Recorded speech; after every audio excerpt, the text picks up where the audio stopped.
우리나라 말에 거리낌이라는 말이 있습니다.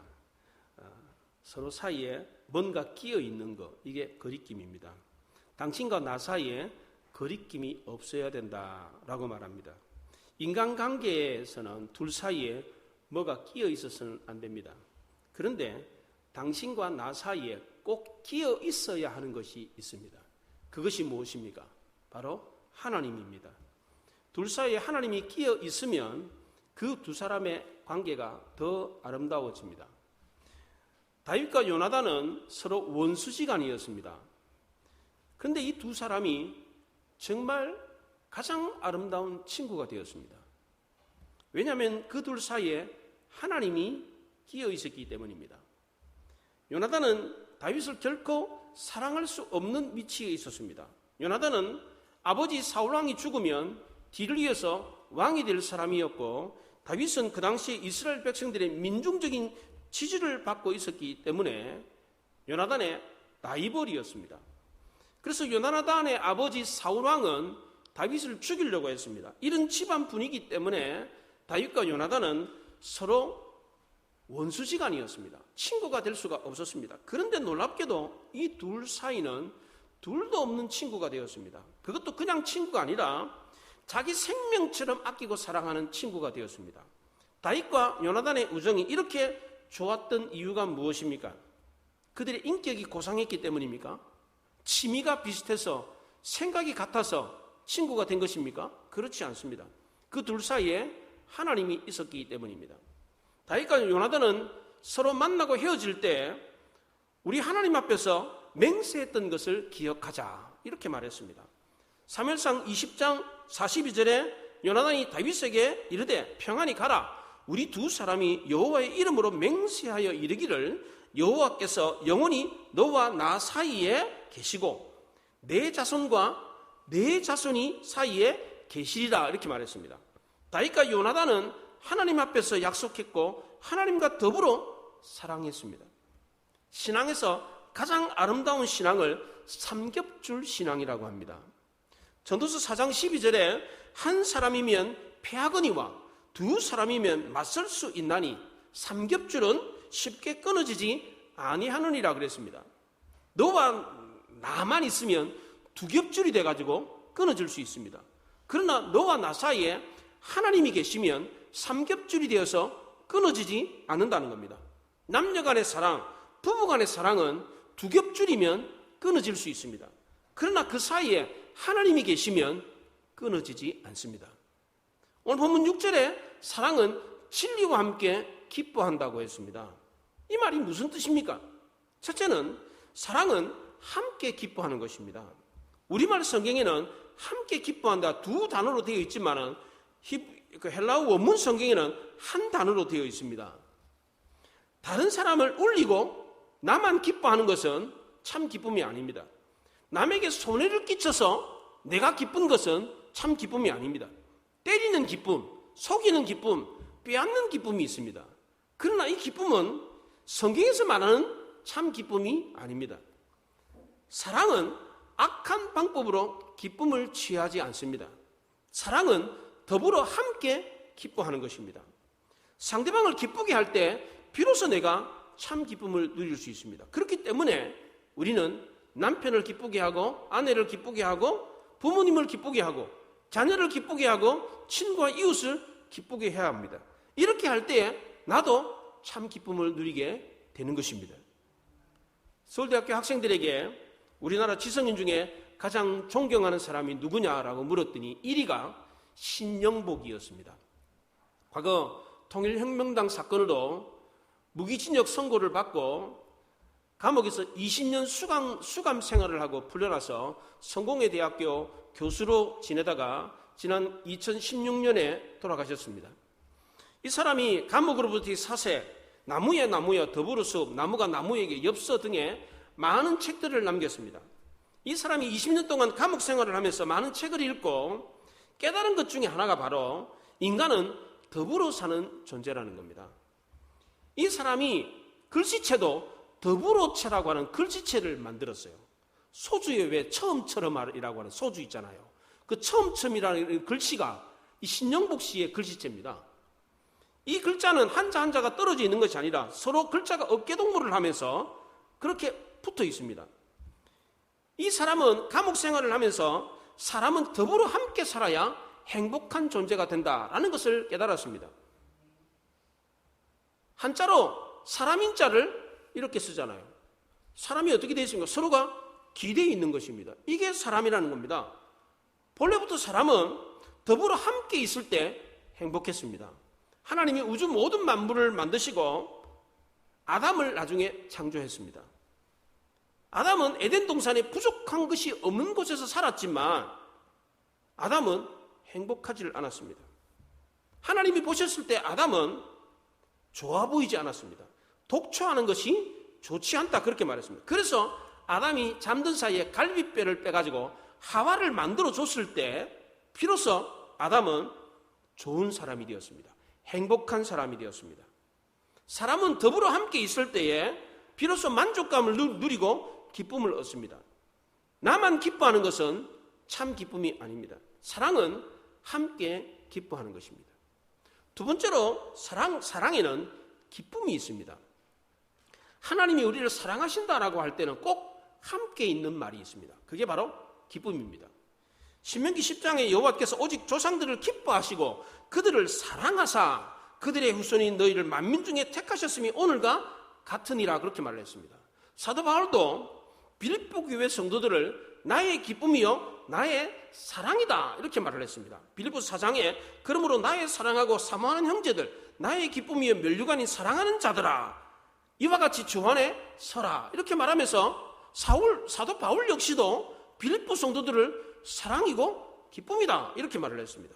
성도는 하나님의 사랑이 그 마음에 부음바 되어 있기 때문에 기쁨이 있을 수밖에 없습니다. 하나님의 사랑이 있는 곳에는 함께 기쁨이 있게 마련입니다. 그래서 예수 믿는 사람의 특징이 바로 기쁨입니다. 예수 믿는 사람은 그 얼굴과 심령에 기쁨이 있습니다. 왜냐하면 하나님의 사랑이 우리 마음 안에 부어져 있고 하나님의 사랑이 있는 곳에는 언제나 기쁨이 함께 있기 때문입니다. 얼굴은 그 사람의 어떠함을 보여줍니다. 러시아의 대문호 도스토예프스키는 그 사람의 얼굴을 보면 그 사람의 본성을 알 수 있다 그랬습니다. 우리도 그렇잖아요. 얼굴 보면 그 사람의 성품을 대충 알잖아요. 예. 그 왜 그래요? 얼굴에 그 사람의 어떠함이 드러나 있기 때문입니다. 미국의 가장 존경받는 아브라함 링컨도 사람이 나이 40이 넘으면 자기 얼굴에 책임을 져야 된다라는 말을 했습니다. 왜냐하면 지금까지 살아온 삶이 자기 얼굴에 드러나기 때문입니다. 얼굴을 보면 어떻게 살았는지 알 수가 있습니다. 그렇기 때문에 하나님의 사랑에 젖어 있는 사람, 하나님의 사랑을 받은 사람의 얼굴에는 기쁨이 나타나야 합니다. 이 기쁨을 여호와의 미소라고 합니다. 구약시대 때부터 제사장에게는 하나님의 복을 백성들에게 전해줄 수 있는 특권이 주어졌습니다. 이것은 오늘날 목사님들이 하는 축도와 같은 것입니다. 민수기 6장에 아론의 축도가 나오는데 여호와는 내게 복을 주시고 너를 지키시기를 원하며 여호와는 그의 얼굴을 비추사 은혜 베푸시기를 원하며 여호와는 그 얼굴을 내게로 향하여 드사 평강 주시기를 원하노라 이렇게 축도를 했습니다. 이 아론의 축도의 핵심은 여호와의 얼굴을 보기를 원한다는 겁니다. 본래 사람은 하나님의 얼굴을 보면 죽게 되어 있습니다. 그런데 아론은 축도에서 하나님의 얼굴을 보기를 원한다라고 축도를 했습니다. 하나님의 얼굴에는 해보다 더 빛나고 아침 이슬보다 더 아름다운 미소가 있습니다. 이 미소가 믿는 성도들의 얼굴에도 비치게 하라 그렇게 말을 했습니다. 하나님은 아론에게 이스라엘 백성들의 얼굴에도 하나님의 미소가 드러나도록 축도하라 이렇게 말했어요. 아무도 하나님의 얼굴을 본 사람이 없지만 이스라엘 백성들의 얼굴에서 하나님의 미소를 볼 수 있게 축도하라 그랬습니다. 당신을 보니까 마치 하나님의 얼굴을 보는 것과 같습니다. 이런 말을 들을 정도로 축복하라는 겁니다. 하나님은 성도의 얼굴에서 하나님의 미소를 보기를 원하셨습니다. 하나님은 우리의 얼굴에서 해같이 빛나고 아침 이슬처럼 깨끗하고 아름다운 미소를 보기를 원하십니다. 이 미소, 이 기쁨은 하나님의 사랑이 부음받은 성도들에게 있습니다. 이 기쁨은 그냥 기쁨이 아닙니다. 엄청난 기쁨입니다. 황홀한 기쁨입니다. 우리가 이렇게 기뻐하는 모습을 보고 하나님이 기쁨을 주체하지 못한다 그랬습니다. 스바냐 3장 17절에 너희 하나님 여호와가 너희 가운데 계시니 그는 구원을 베푸실 전능자이시라. 그가 너로 말미암아 기쁨을 이기지 못하시며 너를 잠잠히 사랑하시며 너로 말미암아 즐거이 부르며 기뻐하시리라 그랬어요. 하나님이 기뻐하는 우리를 보고 나는 너만 보면 기뻐서 어쩔 줄을 모르겠다 이렇게 말씀하셨어요. 저는 총각 시절에는 이 말씀이 무슨 말인지를 몰랐어요. 근데 결혼해가지고 애를 낳고 보니까 이걸 알겠더라고요. 첫째 아들 낳았을 때 제가 뭔지 잘 몰랐어요. 아들을 낳고 보니까 아, 내가 아빠가 되었구나. 이 놀랍고 신기했습니다. 첫 애기 낳았을 때. 둘째 애 낳았을 때는 아, 내가 아빠가 맞구나. 이런 생각이 들었어요. 근데 셋째 애 낳고 보니까 알겠더라고요. 야, 어쩜 이렇게 예쁘냐. 이게 바로 부모의 마음이고 하나님도 이런 마음으로 우리를 보시는구나. 그래서 하나님이 나는 너를 보면 기뻐서 어쩔 줄을 모른다. 이 말이 이해가 됐습니다. 우리 자식 낳아서 기르시는 부모님들 이 말 이해가 되지요? 우리 총각들은 몰라요. 우리 아가씨들은 이 말을 잘 몰라. 뭐 그런가 보다 그러죠. 실제로 경험을 안 해봤기 때문에 모를 거예요. 근데 자식을 낳아 길러본 부모들은 이게 무슨 말인지 압니다.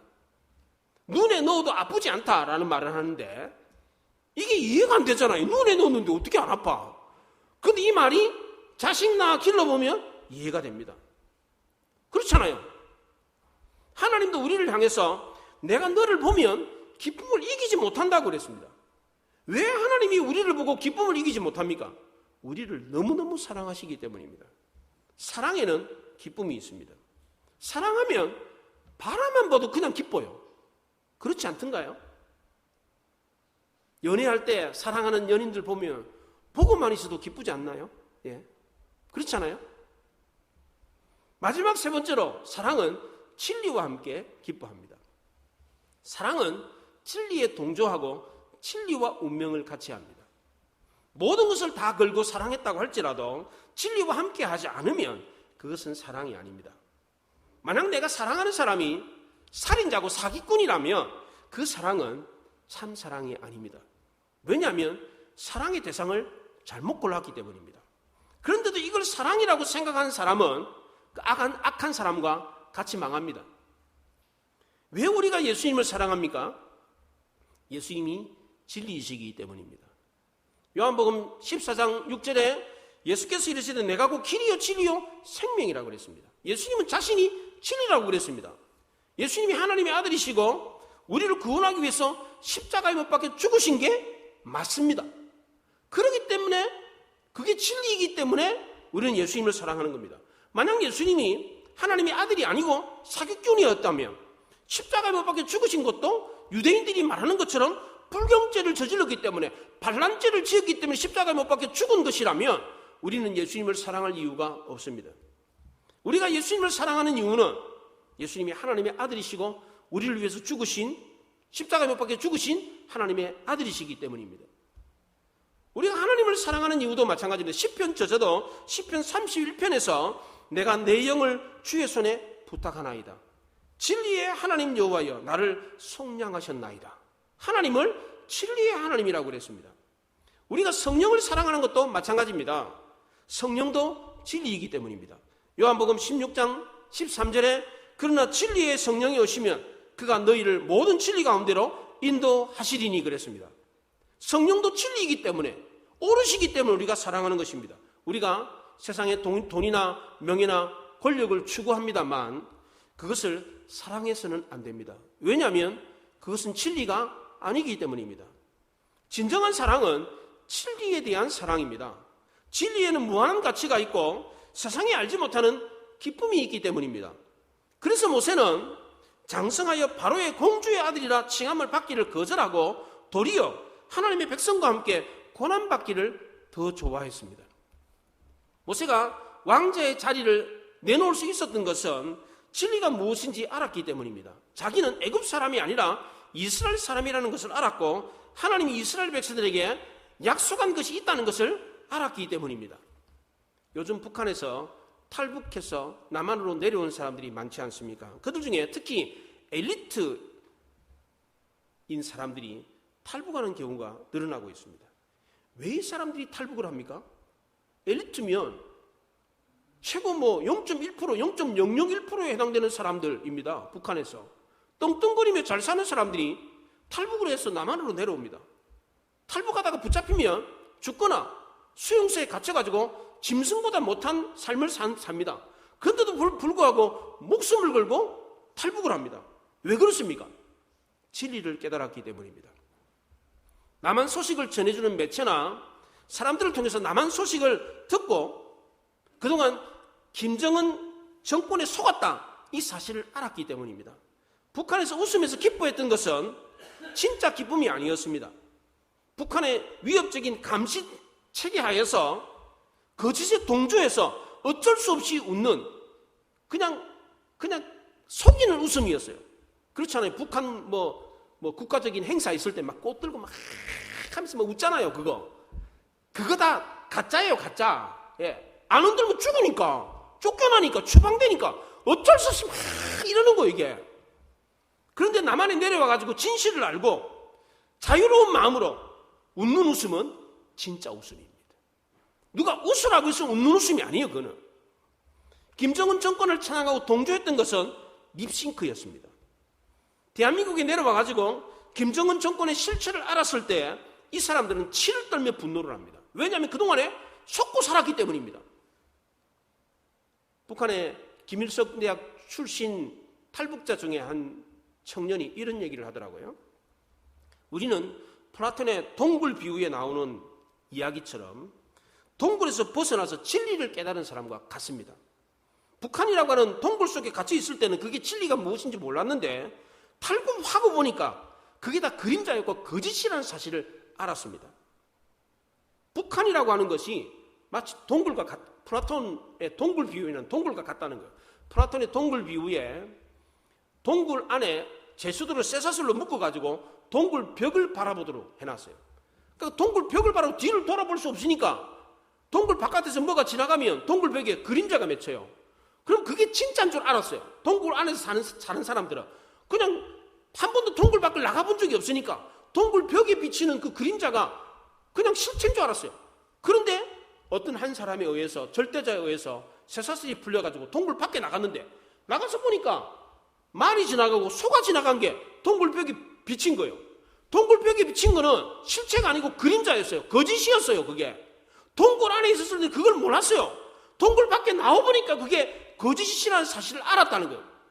마치 북한 정권이 마치 동굴과 같아가지고 그 속에 있는 북한 주민들은 그것이 진짜대로 살았는데 나와보니까 그게 거짓이라는 사실을 알았다는 거예요. 진리를 알 때에 기쁨이 있습니다. 황홀한 기쁨이 있습니다. 사랑은 진리와 함께 기뻐한다고 했습니다. 부부나 부모와 자식 사이나 친구 사이가 사랑할 때에 진리와 함께 사랑해야 진짜 사랑이 되는 것입니다. 오늘 본문 6절에 불의를 기뻐하지 아니하며 진리와 함께 기뻐한다고 했습니다. 참 기쁨은 남의 불행을 기뻐하는 것이 아닙니다. 다른 사람이 잘못하는 것을 보고 기뻐하지 않습니다. 그런데 사람들은 남의 불행을 좋아합니다. 아이고 쌤통이다. 그래요. 잠언서 26장에 남의 말하기를 좋아하는 자의 말은 별식과 같아서 뱃속 깊은 데로 내려가느니라 그랬어요. 특별 음식을 먹는 것처럼 그렇게 기분이 좋다는 거예요. 남 불행이. 남의 불행과 남의 잘못 듣는 걸 좋아하는 사람은 그 마음이 쓰레기통이 됩니다. 왜냐하면 맨날 안 좋은 것만 쑤셔 들으니까. 그렇잖아요.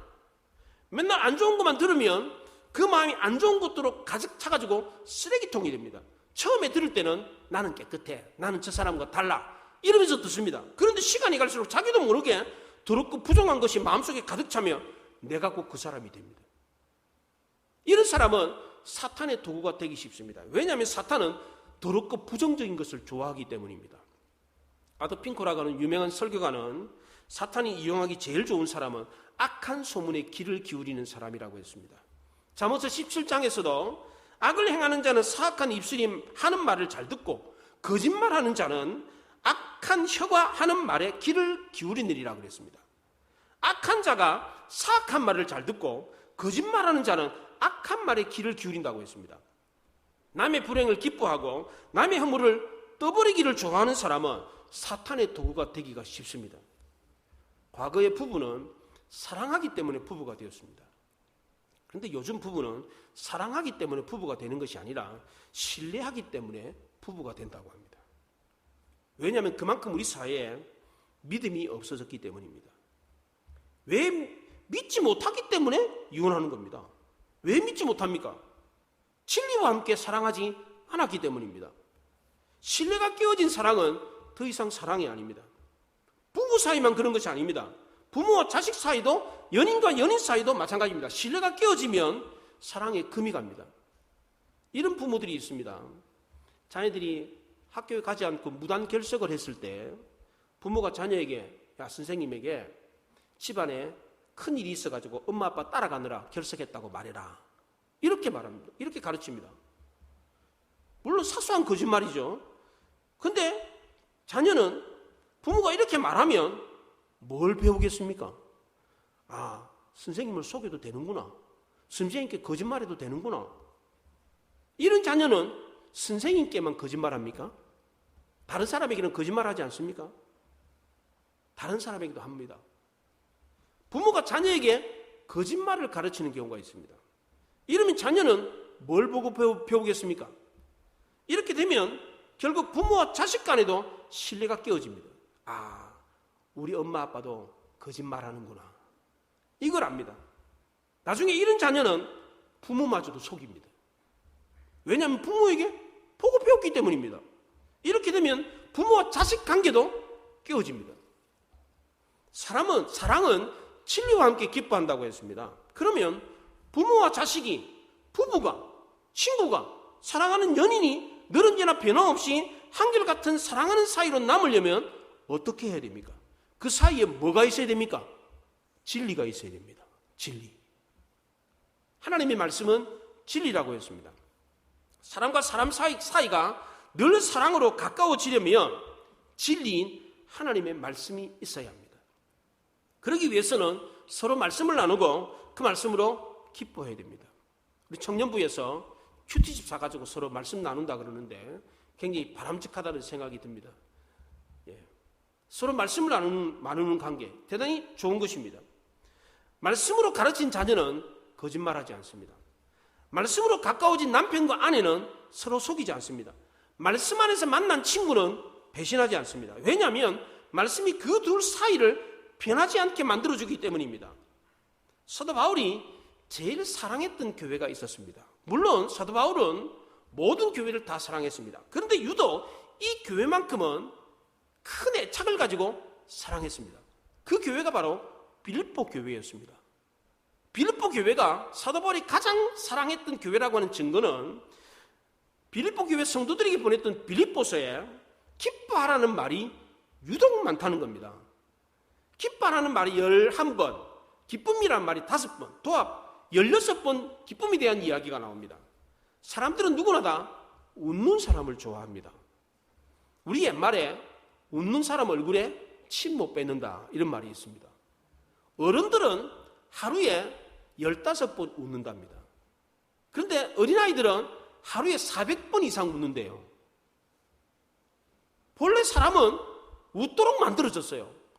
그런데 험악한 세상 속에 살다 보니까 웃음을 잃어버렸어요. 나이가 들수록 웃질 않아요. 어린아이들이 방긋방긋 웃는 웃음만 봐도 그거 안 좋아하는 사람 누가 있어요? 그렇잖아요. 아이들 막 오늘 일부 예배 때 뭐 정탁이 정류가 왔더라고요. 막 웃잖아요. 그거 보고만 있어도 좋잖아요. 그 꼬마 아이들 그 웃는 얼굴 싫어하는 사람 누가 있습니까? 사도 바울이 빌립보 성도들에게 기쁨이라는 단어를 16번이나 썼다는 것은 빌립보 교회 성도들을 사랑했기 때문입니다. 거기에 기쁨이 있었기 때문입니다. 빌립보 교회 성도들만 생각하면, 그들 위해서 기도만 하면, 그쪽만 바라봐도 기쁜 거예요. 너무너무 사랑해서. 그렇다면 사도 바울이 유독 빌립보 교회 성도들을 좋아하고 사랑했던 이유가 무엇입니까? 빌립보서 1장 7절에 이는 너희가 내 마음에 있음이며 나의 매임과 복음을 변명함과 확정함에 너희가 다 나와 함께 은혜에 참여한 자가 됨이라 그랬어요. 빌립보서 1장 5절에서는 너희가 첫날부터 이제까지 복음을 위한 일에 참여하고 있기 때문이라 그랬어요. 사도 바울이 빌립보 교회 성도들을 마음에 두고 사랑했던 이유는 빌립보 교회 성도들이 복음을 처음 접할 때부터 지금까지 복음과 함께 교제했기 때문입니다. 빌립보 교회 성도들은 처음부터 지금 한결같이 늘 언제나 복음을 주고받았습니다. 복음을 변명하는 일에, 복음을 전하는 일에 함께 했기 때문입니다. 바울은 빌립보 교회 성도들에게 내가 너희를 끊임없이 위해서 기도하고 내 마음에 두고 사랑했던 것은 너희가 나와 함께 계속해서 복음을 나누었기 때문이다. 그렇게 말을 했습니다. 바울은 과거를 회상하면서 아름다운 추억에 빠졌습니다. 바울이 회상했던 추억이 아름다웠던 것은 후회가 없었고 썩지 않는 추억이었고 다시 돌아갈 수 있는 추억이었기 때문입니다. 그런데 우리가 과거를 회상하고 뒤돌아보는 추억은 아름답지도 않고 후회스럽고 슬프기만 합니다. 철학자 에머슨은 인간을 슬프게 만드는 것 중에 하나가 젊은 날의 추억이라고 그랬습니다. 왜냐하면 그 추억은 후회가 있고 다시 돌아갈 수 없고 썩은 추억이기 때문입니다. 과거 젊은 시절의 추억들 같이 돌아갈 수가 없잖아요. 그렇잖아요. 후회가 많잖아요. 그렇기 때문에 내가 젊었을 때는 건강했는데 내가 막 달리기도 잘하고 내가 막 여행도 다니고 막 운동도 잘하고 막 그랬는데 아이고 이제 늙어가지고 여기 쓰시고 저기 쓰시고 아이고 하면서 후회가 막 심해요. 다시 돌아갈 수가 없어요. 과거의 우리의 추억은 썩은 추억이에요. 그런데 바울이 과거를 회상하면서 가졌던 추억은 후회가 없는 썩지 않는 추억이었습니다. 왜냐하면 진리 안에서 행했던 추억이었기 때문입니다. 성도들을 위해서 기도했던 추억, 하나님의 말씀을 가르쳐서 그들을 변화시켰던 추억은 썩지도 않고 후회도 없는 다시 회복될 수 있는 추억이었습니다. 우리가 인생의 황혼기가 되었을 때에 우리 인생을 돌아볼 때에 나는 그래도 크게 성공한 것은 없었지만 내가 기도해서 전도한 사람이 하나님의 사람이 되었지. 내가 자녀를 위해서 기도했는데 그 자녀가 하나님의 자녀가 되었지. 이렇게 추억할 수 있다면 이 추억만큼 아름다운 추억이 없습니다. 바울은 죽기 전에 믿음의 아들 디모데에게 나는 너가 복음 안에 산다니 너무 기쁘다. 너가 조상적부터 섬겨오던 하나님을 잘 섬긴다니까 나는 너무너무 기쁘다. 나는 너를 보면 기쁨과 감사가 넘친다. 이렇게 말을 했습니다. 우리 믿음의 가정의 부모가 자녀들을 보면서 자식 키운 보람을 느끼고 후회가 없는 삶을 살았다라고 말할 수 있다면 그거는 정말 자식 잘 키운 겁니다. 이렇게 하려면 자식을 복음 안에서 키워야 하는 것입니다. 부모와 자식이 복음 안에서 함께 기뻐할 수 있다면 이 가정은 진짜 행복한 가정입니다. 이렇게 자녀를 복음 안에 남겨두고 마지막 눈을 감고 세상을 떠나는 부모는 후회도 없고 걱정도 없습니다. 왜냐하면 자식을 복음 안에 남겨두고 하나님의 손에 맡기고 떠나기 때문입니다. 그러니까 자식을 남기고 가도 후회가 없어요. 걱정이 안 돼요. 그런데 복음으로 자식을 가르치지 않고 키우지 않았던 부모들은 떠날 때 걱정이 되는 거예요. 나는 천국 가지만 쟤는 지옥 가면 어떡하나. 나는 그런 대로 그냥 돈 좀 벌어가지고 먹고 살았지만 저 자식은 하나님도 안 믿고 하나님의 은혜도 못 받을 건데 어떻게 사나. 아이고 내가 복음으로 저 자식을 기르지 못한 게 후회스럽다. 걱정이 되는 겁니다. 부부 사이, 부모와 자식 사이, 친구 사이, 연인 사이에 진리인 복음이 있으면 끊어지지 않는 삼겹줄이 됩니다. 이걸로 연결된 사랑은 변하지 않습니다. 복음 안에 묶여있는 사이는 비록 어렵고 힘든 일을 겪는다고 할지라도 능히 이겨낼 수 있습니다. 왜냐하면 진리인 복음이 이기게 하기 때문입니다. 여러분들 자녀 중에 힘들어하는 자녀가 있습니까? 남편이 힘들어합니까? 아내가 힘들어합니까? 친구나 이웃이나 연인이 힘들어합니까? 복음 안에 거하게 하십시오. 거기에 기쁨이 있습니다. 복음이 그 사람에게 힘과 용기를 줍니다. 힘들어하는 가족이나 친구나 이웃들에게 짧은 한 구절 성경 말씀을 주면 그것이 힘과 용기가 됩니다. 이렇게 복음으로 연결된 관계는 끊어지지 않습니다. 옆 사람 얼굴을 보면서 이렇게 말해 보십시오. 누구야? 힘들고 어려운 일 있어도 나는 절대로 복음에서 떠나지 않을 거야. 옆 사람한테 그렇게 한번 말해보세요. 누구야? 나는 힘들고 어려워도 복음에서 떠나지 않을 거야. 옆 사람한테 한번 해보세요. 서로 한번 해보세요. 누구야? 나는 힘들고 어려워도 복음에서 떠나지 않을 거야. 이렇게 말을 해도 아무런 변화도 없고 돌처럼 감동도 없는 사람들이 있어요. 그래도 괜찮습니다. 돌도 다듬으면 반짝거립니다. 계속해서 두드리면 새겨집니다. 돌에 새겨진 말씀은 어지간해가지고는 지워지지 않습니다. 하나님의 말씀을 계속해서 같이 들으면 싸워도 화해할 수 있고 힘들어도 기뻐할 수 있고 사랑이 식어도 다시 사랑할 수 있습니다. 그런데 사람과 사람 사이에 진리인 하나님과 하나님이 주신 복음이 없으면 깨어진 관계가 다시 회복될 수 있는 근거가 없습니다. 무엇으로 회복시키겠습니까? 사람과 사람 사이에 있는 것은 다 끼인 거예요. 거리낌이에요, 다. 뭐든지 사람과 사람 사이에 들어있으면 다 거리낌이에요. 그런데 사람과 사람 사이에 하나님이 있으면, 진리가 있으면, 복음이 있으면 그것은 거리낌이 아니라 끊어지지 않는 삼겹줄이 되는 겁니다. 이런 관계로 맺어져야 되는데 주변의 사람들을 보면 그냥 관계를 맺고 있는 사람들은 인격으로 버티는 겁니다. 결혼했으니까, 오래 같이 살았으니까 그냥 마지못해서 그냥 같이 사는 겁니다. 이런 사람들에게 무슨 기쁨이 있겠습니까? 사람은 사람과 더불어 살아야 행복할 수 있습니다. 그래야 사람을 통해서 큰 기쁨과 사랑을 느낄 수 있습니다. 사람이 사람을 통해서 기쁨과 사랑을 느끼게 하려면 그 사이에 연결시켜주는 매개체가 있어야 됩니다. 그것이 무엇입니까? 사랑은 진리와 함께 기뻐한다고 했습니다. 사람과 사람 사이에 진리가 함께 있어야 기쁨과 사랑을 느낄 수 있습니다. 하나님이 진리이고 복음이 진리이기 때문에 사람과 사람 사이에 하나님과 하나님이 주신 복음이 있어야 기쁨과 사랑을 느낄 수 있습니다. 우리 모두 우리 사이에 진리이신 하나님이 계심으로 끊어지지 않는 삼겹줄로 연결되어서 튼튼한 인간관계를 형성할 수 있기를 바랍니다. 부부관계가 그렇게 되고 친구관계가, 연인관계가 그렇게 될 수 있기를 바랍니다.